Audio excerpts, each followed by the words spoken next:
அஸ்ஸலாமு அலைக்கும். இன்னைக்கு எங்க வீட்ல நோன்பு பெருநாள் எப்படி போச்சுன்றதை இந்த வீடியோல பார்க்கலாம். திங்கட்கிழமை நோன்பு பெருநாள்னு சொல்லிட்டு லீவ் விட்டுருந்தாங்க.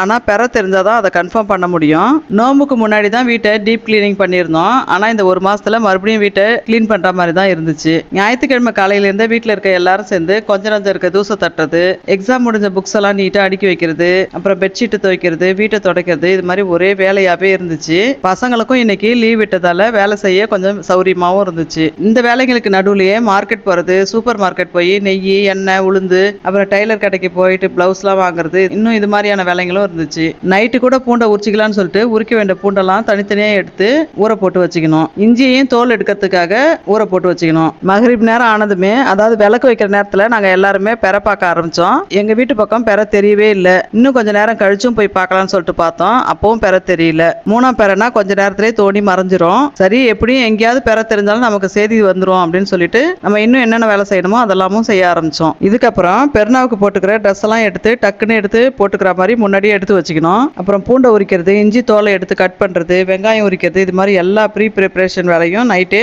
செஞ்சு வச்சுக்கினேன். இதுக்கு நடுவில் எங்கேயோ பெற தெரிஞ்சதாவும் மறுநாள் பெருநாளும் காலையில 6:30 மணிக்கெல்லாம் திடல்ல தொழுகணும் நியூஸ் வந்துருச்சு. எல்லா வேலையும் முடிச்சுட்டு படுக்கவே லேட் நைட் ஆயிடுச்சு. விடிகாலையில 4 மணிக்கு எந்திரிச்சாதான் காலை வேலையை செஞ்சு முடிச்சுட்டு 6 மணிக்காவது வீட்டை விட்டு கிளம்பினாதான் 6:15 திடலுக்கு தொழுகைக்கு முன்னால போக முடியும்னு நினைச்சுன்னு படுத்தோம். தினம் நோம்பு நேரத்துல தான் சமைச்சிட்டு லேட் நைட்டா படுக்கிறோம். விடிகாலையிலே சகுருக்கும் எந்திரிக்கிறோம். இன்னைக்கு கொஞ்சம் லேட்டா, அதாவது 6:30 7:30 8 இருந்தா நல்லா இருக்குமேன்னு தோணுச்சு. ஆனா வருஷத்துக்கு ஒரு முறை வர்ற பெருநா தொழுகை நபி வழியில விடிகாலையில தொழுகிறதான் சுண்ணத்துன்றதால விடிகாலையிலே எந்திரிச்சு பாலை காய்ச்சி உர ஊத்திட்டு சாம்பாருக்கு வடக்கின்ட்டு பருப்பு ஊற வச்சுட்டு குளிச்சுட்டு ஃபஜர் தொழுதுட்டு பருப்பு வேக வச்சு சாம்பார் வச்சுட்டு வடக்கி உளுந்து ஊற வச்சுட்டு எல்லாரும் நேரத்தோடய கிளம்பி தொழுவ போனோம். எந்த வருஷமும் நாங்க இது மாதிரி முன்னாடியே கிளம்பி தொழுவுக்கு போனதே கிடையாது. கரெக்டா இருக்கும் நாங்க போறது. இந்த முறை கிளம்பி சீக்கிரமா போனது எங்களுக்கு ரொம்ப சந்தோஷமா இருந்துச்சு. வெறும் வயித்தோட தொழக்கூடாதுன்னு சொல்லிட்டு அங்கங்க சாப்பிட பேரிச்சம்பழம் அங்க வச்சிருந்தாங்க. தொழுது முடிச்சதுக்கு அப்புறம் கொஞ்ச நேரம் நபிகள் காட்டின வழியில நம்ம சொந்த வாழ்க்கையிலயும் சிம்பிளா இருக்கணும், அதை கடைபிடிக்கணும் அப்படின்னு சொல்லிட்டு பயானும் சொன்னாங்க.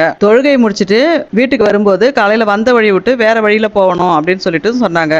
அதே மாதிரியே நாங்க வீட்டுக்கு வந்து சேர்ந்தோம். சாப்பாடுக்கு தேவையான சீரகம் அப்புறம் கரம் மசாலா தூளை முதல் நாளே அரைக்கலாம்னு சொல்லிட்டு நல்லா வெயில்ல காய வச்சு வச்சிருந்தேன். வேலைங்க அதிகமா இருந்ததால இதெல்லாம் முதல் நாளே அரைக்க முடியல. அதனால தேவையானதெல்லாம் காலையிலேயே பவுடர் பண்ணி எடுத்துக்கணும். கூடவே உரிச்ச பூண்டு, கட் பண்ண இஞ்சி எல்லாத்தையும் அப்புறம் தனியா அரைச்சி எடுத்துக்கணும். முதல் வேலையா ஒரு மாசத்துக்கு அப்புறம் இட்லி ஊத்தி சாம்பார் தொட்டு சாப்பிட்டோம். அதுக்கப்புறம் உளுத்தம் வடையும் சுட்டு சாம்பார்ல போட்டு சாம்பார் வடையும் சாப்பிட்டோம். இதுக்கப்புறம் மத்தியானத்துக்கு பிரியாணி வேலையை செய்ய ஆரம்பிச்சோம். வேணும்ன்ற காய் எல்லாத்தையும் வெட்டி பிரியாணி தாளிச்சியும் விட ஆரம்பிச்சோம். வெங்காயம், தக்காளி, இஞ்சி, பூண்டு இது மாதிரி எல்லாத்தையும் சேர்த்து உப்பு காரம் செக் பண்ணி அரிசியும் சேர்த்து வேக வச்சு பதமா கிளறி தம் வச்சதுக்கு அப்புறம் 2-3 முறை கீழையும் மேலையுமா மறுபடியும் கிளறி விட்டுட்டு முட்டையும் வேக வச்சு எடுத்துட்டு கூடவே கொஞ்சம் சிக்கனையும் பொரிச்சு எடுத்துக்கணும். அப்புறம் தெருவில் இருக்கவங்க அப்புறம் ஃப்ரெண்ட்ஸ்ன்னு கொடுக்கறதுக்காக ரெடியா வாங்கி வச்ச பாக்ஸ்ல சிக்கன் பிரியாணி ரெடி பண்ண சைட் டிஷ் கூட தயிர் வெங்காயத்தையும் வச்சு பேக் பண்ணி கொடுக்க வேண்டியலாம் கொடுத்து அனுப்பிட்டு இவங்க வந்ததுக்கு அப்புறம் நாங்க எல்லாரும் சேர்ந்து பிஸ்மில்லா சொல்லி சாப்பிட ஆரம்பிச்சோம். இப்படிதான் எங்க ரம்ஜான் இன்னைக்கு போச்சு.